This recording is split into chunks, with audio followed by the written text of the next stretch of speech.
Howard County, Nebraska, January 1875. A woman named Mary Thompson walked into the barn carrying her 2 young children, ages 3 and 5. She laid them down gently in the hay, sang them a lullaby, the same one her mother had sung to her back in Ohio, kissed their foreheads. Then she picked up the axe her husband used for splitting wood and killed them both. When her husband returned from the fields 2 hours later, he found the bodies arranged side by side. Mary was sitting on a stool beside them, staring through the barn door at the endless horizon. No tears, no screams, no words. She wasn't drunk. There'd been no argument that morning, no fight the night before, no history of violence. Neighbors later described her as a good mother and devoted wife. But something inside her had shattered, and nobody at the time could name what had happened. The county coroner recorded it as temporary insanity brought on by unknown causes. The local minister said it was the devil's work. The town doctor had no explanation at all. Mary Thompson was committed to the Nebraska State Hospital for the Insane in Lincoln. She never spoke another word. She died there in 1891, 16 years later, still staring at walls. Hollywood never filmed this story. There were no cowboys, no gunfights, no stagecoach robberies, no heroic lawmen riding in to save the day. Just a woman who went insane in the silent vastness of the Great Plains. Because the Old West didn't just kill with bullets and arrows. It killed with silence, with isolation, with the crushing psychological weight of living where nothing existed but grass, wind, and sky that stretched forever in every direction. And this invisible killer had a name. Medical journals from the 1870s and 1880s called it Prairie Madness. Some doctors called it Plains Fever. Others used terms like lonesome sickness or horizon melancholia. But whatever name they gave it, the symptoms were always the same. Severe depression, paranoia, hallucinations, violent outbursts, catatonic withdrawal, and in the worst cases, murder or suicide. And it destroyed more families than any outlaw gang, any Indian raid, any drought or grasshopper plague ever could. This wasn't superstition. This wasn't folklore passed around campfires. This was documented in medical records, coroner reports, asylum admissions, and private letters that have been sitting in archives for over a century. And it was deliberately covered up, because admitting that the American frontier drove people insane would have destroyed the entire mythology we built around westward expansion. But the truth doesn't disappear just because it's inconvenient. Between 1860 and 1890, more than 500,000 pioneers moved onto the Great Plains. Kansas, Nebraska, South Dakota, eastern Colorado, Wyoming. The U.S. government promised free land through the Homestead Act of 1862. 160 acres to anyone who could prove up the claim by farming it for 5 years. It sounded like opportunity. It sounded like the American dream. Own your own land, build your own future, be free. Newspapers back east ran advertisements painting the Great Plains as a paradise waiting to be claimed. Rich soil, endless space, a new start for any family willing to work hard. But what those advertisements didn't mention, what the government didn't tell people, was the psychological cost of that promise. Because the Great Plains weren't like anywhere these people had come from. If you'd grown up in Ohio, Pennsylvania, New York, or Virginia, you were used to forests, rivers, hills, towns within a day's ride, neighbors you could walk to, churches, general stores, schools. The plains had none of that. There were no trees except along the occasional creek bed, no forests to break up the horizon, no hills to give the landscape shape, just grass, endless grass, and wind that never stopped, and sky that went on forever. The first thing that struck new arrivals was the silence. Not peaceful silence, oppressive silence. In a forest, there are birds, rustling leaves, animals moving through undergrowth. In a town, there are voices, wagon wheels, dogs barking. On the plains, there was only wind. The same sound, hour after hour, day after day. And that sound, or lack of sound, started to work on people's minds in ways nobody understood. Families built homes out of sod, chunks of earth and grass roots cut from the ground and stacked like bricks. They called them soddies. These weren't log cabins. There was no timber to build with. Soddy walls were 2 feet thick, made of dirt. The roofs were more sod laid over wooden frames. When it rained, the ceiling dripped mud for days. The floors were packed earth. Snakes came up through cracks. Insects nested in the walls. In summer, the heat was suffocating. In winter, families burned dried buffalo dung because there was no wood for fires. A typical soddy was 12 by 14 feet. One room, no windows, or maybe one small opening covered with oiled paper because glass was too expensive and too fragile to transport. And in that space, an entire family lived. Parents, children, sometimes grandparents, miles from the nearest neighbor. The nearest neighbor might be 3 miles away, 5 miles, 10 miles. And in the 1870s, that meant days without seeing another human being outside your own family. The men left at dawn to work the fields. Breaking prairie sod was brutal labor. The grass roots went down 3, 4 feet into soil hard as stone. It took teams of oxen and specially designed plows just to cut furrows. A man might work from sunup to sundown and break less than an acre. Then he'd come back to the soddy exhausted, eat whatever his wife had managed to cook, and collapse. The women stayed behind, alone, with the children, with the endless chores, hauling water from wells that might be a quarter-mile away, making soap, making candles, making clothes, cooking, cleaning, trying to keep dirt from, constantly infiltrating everything, and talking to no one but themselves and small children. There was no radio, no telephone. Mail came once a week if you were lucky, once a month if you weren't. Letters from family back east took weeks to arrive and weeks to be answered. So there was no relief, no distraction, no escape, just the wind and the silence and the horizon that never changed.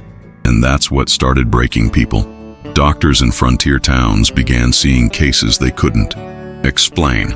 Women who stopped speaking, who sat motionless for hours staring at nothing. Men who started screaming at invisible enemies in the fields. Children who developed terror of being outside, or terror of being inside, or stopped eating, or started hurting themselves. In 1878, a doctor in Salina, Kansas named Dr. Samuel Crumbine wrote to a medical journal describing what he called an epidemic of nervous collapse among homesteader wives. He documented 15 cases in a single year.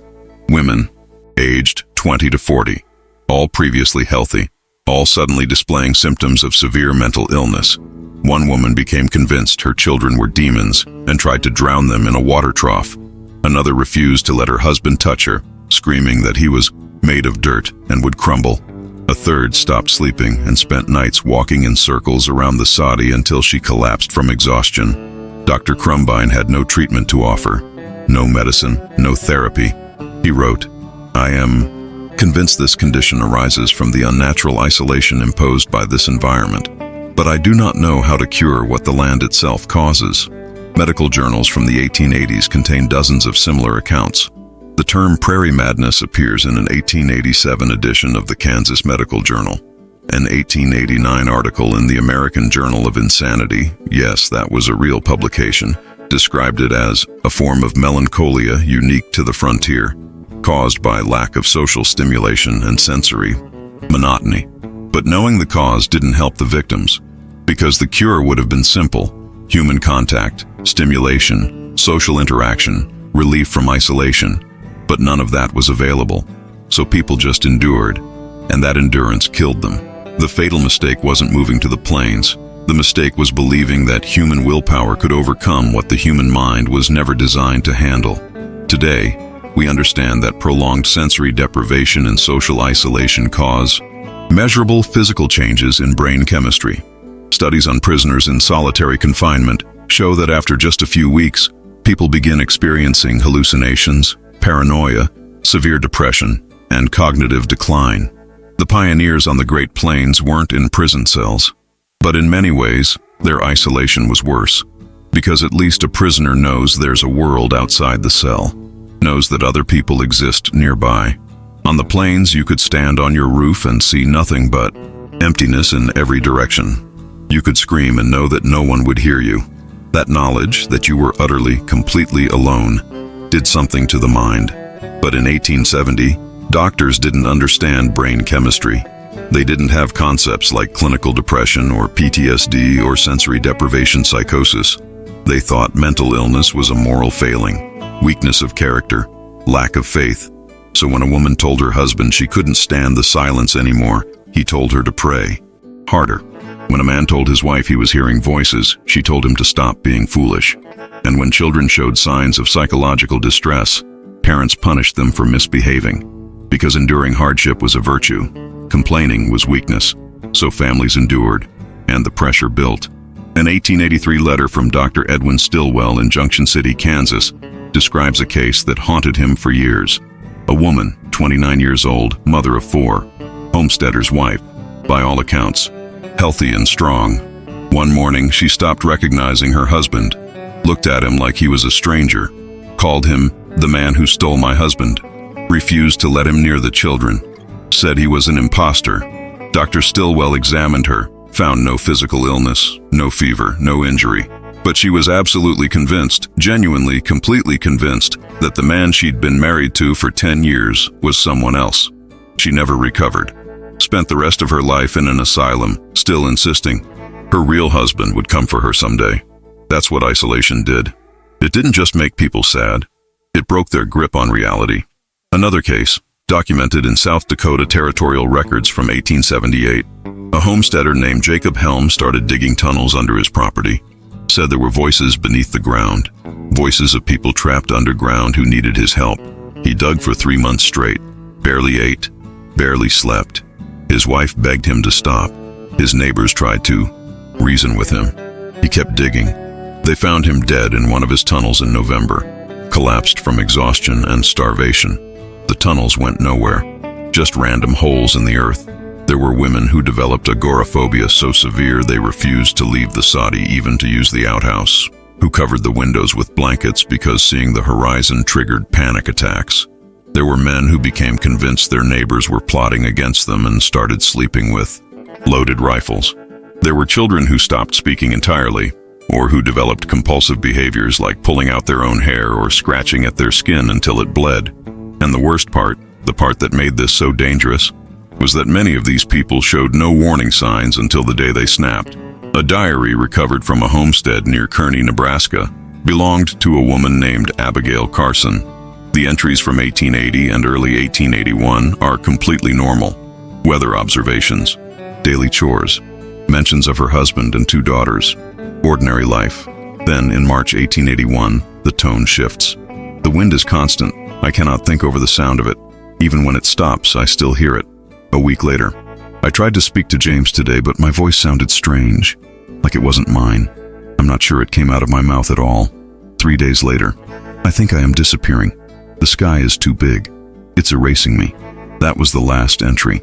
3 days after that, Abigail Carson hanged herself from a roof beam in the Soddy. Her husband found her, told the neighbors she'd been melancholy lately, but he thought she'd be fine, because nobody knew what to look for. Nobody understood that the mind could fracture silently, invisibly, until it was too late. And the response to these tragedies was always the same. Bury the body, don't talk about it, move on. Because admitting insanity meant shame, and shame could cost you your land claim, your reputation, your future. So the truth stayed buried. Here's what they never taught you in school, and what Hollywood will never show you. Prairie Madness didn't just affect women stuck in soddies. The entire mythology of the American West is built on the image of the lone cowboy, the rugged individualist, the man who needed no one, who thrived in solitude, who rode off into the sunset alone and free. That image is a lie. Real cowboys, the men who worked isolated line camps on remote ranches, who spent months driving cattle across empty land, who lived alone in one-room shacks 20 miles from the nearest town, suffered mental breakdowns at rates that terrified ranch owners. Experienced foremen learned to recognize the signs. A man who started talking to himself, who stopped bathing or changing clothes, who stared too long at nothing, who flew into sudden rages over minor things. Those were warnings that a man was breaking. Ranch records from the 1880s and 1890s, kept by large cattle operations in Kansas, Texas, and Montana, show regular notations about cowboys who went queer or lost their senses and had to be let go or taken to the nearest town. Some got violent, started fights for no reason, pulled guns on co-workers over imagined slights. Others just faded, stopped responding when spoken to, stopped eating, wandered off into the grassland and disappeared.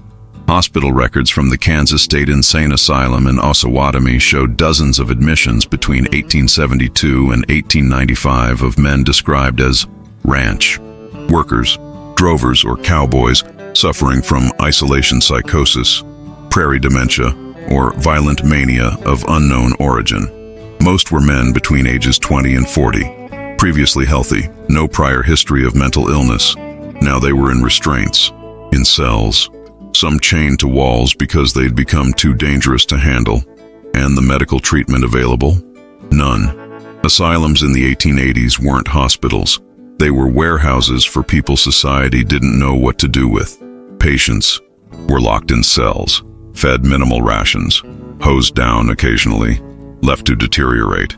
Many died within months of admission. Pneumonia, malnutrition, suicide.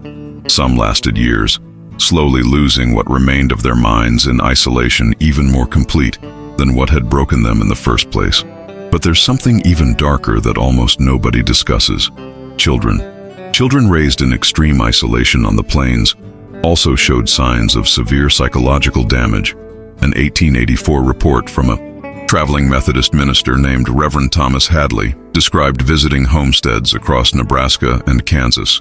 At one farm, he found 3 children, ages 5, 7, and 9, who did not speak. Not to him, not to each other, not to their parents. The minister asked the mother if they were deaf. She said no. They could hear fine. They just didn't talk anymore. She explained that they had no other children to play with. No school within 20 miles. No visitors. Their father worked the fields all day. She was too exhausted to do more than keep them fed. So they stopped talking, because there was no one to talk to and nothing to say. Reverend Hadley wrote that those silent children haunted him more than anything he'd seen on the frontier. More than violence, more than poverty, because silence from children isn't natural. And there were more cases like that. Children who developed night terrors, so severe they screamed for hours every night. Children who became violent toward animals or younger siblings. Children who stopped responding to their own names. One particularly disturbing account from 1886 describes a homesteader family found dead near their burned soddy in Dakota Territory. The father had shot his wife, their 4 children, and then himself. A letter found in the wreckage, written by the father, said, "The quiet has eaten us alive. My children's eyes are empty. My wife no longer knows who I am. I no longer know who I am. God forgive me, but this is mercy." That letter is in the archives of the South Dakota State Historical Society. You won't find it in textbooks. And here's the most disturbing truth of all.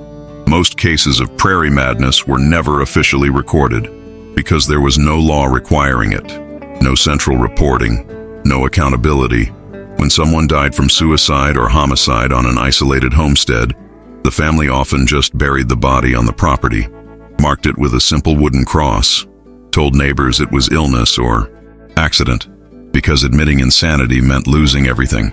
If word got out that mental illness ran in your family, neighbors wouldn't trade with you.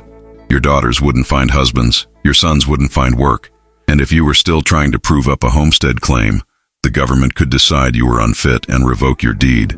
So families buried their tragedies in unmarked graves and never spoke of them again.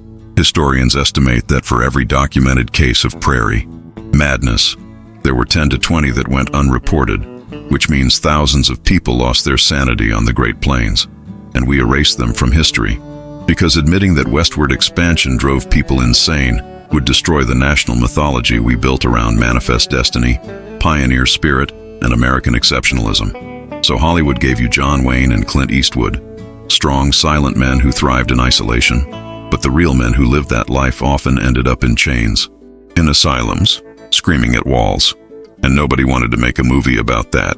Prairie Madness didn't end when the frontier closed. The trauma carried forward. Families who survived the homestead years brought their psychological scars with them into the 20th century. There are documented cases of children who grew up on isolated plains homesteads and later developed severe social dysfunction when they tried to integrate into towns and cities. A 1912 study conducted by the University of Kansas examined former homesteader children, now adults, and found abnormally high rates of what we'd now call social anxiety disorder, depression, and difficulty forming relationships. These weren't people who'd experienced physical abuse or neglect. They'd simply grown up in isolation so extreme that normal human development had been stunted. They didn't know how to read social cues, didn't understand unspoken rules of conversation and interaction, struggled with eye contact, with small talk, with the basic rhythms of human society. Some adapted eventually, many never did. They lived on the margins, unmarried, unemployed, or underemployed, alone. The trauma replicated itself, and the parents and grandparents who'd endured the plains, many of them were never the same. There were men who couldn't tolerate being indoors for the rest of their lives, who slept outside even in winter because walls made them panic, women who developed obsessive cleaning compulsions, scrubbing and organizing, constantly, because they needed to control something, anything, after years of having no control. And many, many people who drank. Alcoholism in frontier families wasn't just cultural, it was self-medication. It was the only way people knew to silence the ghosts in their heads. By 1900, asylum records from Kansas, Nebraska, and the Dakotas show that nearly 40% of long-term patients were either former homesteaders or their adult children, most diagnosed with chronic melancholia, dementia, precox, or manic depressive insanity, outdated terms for conditions we now call clinical depression, schizophrenia, and bipolar disorder, conditions that can be triggered or worsened by prolonged trauma. And these people died in those asylums, forgotten. Their graves are unmarked, their names lost.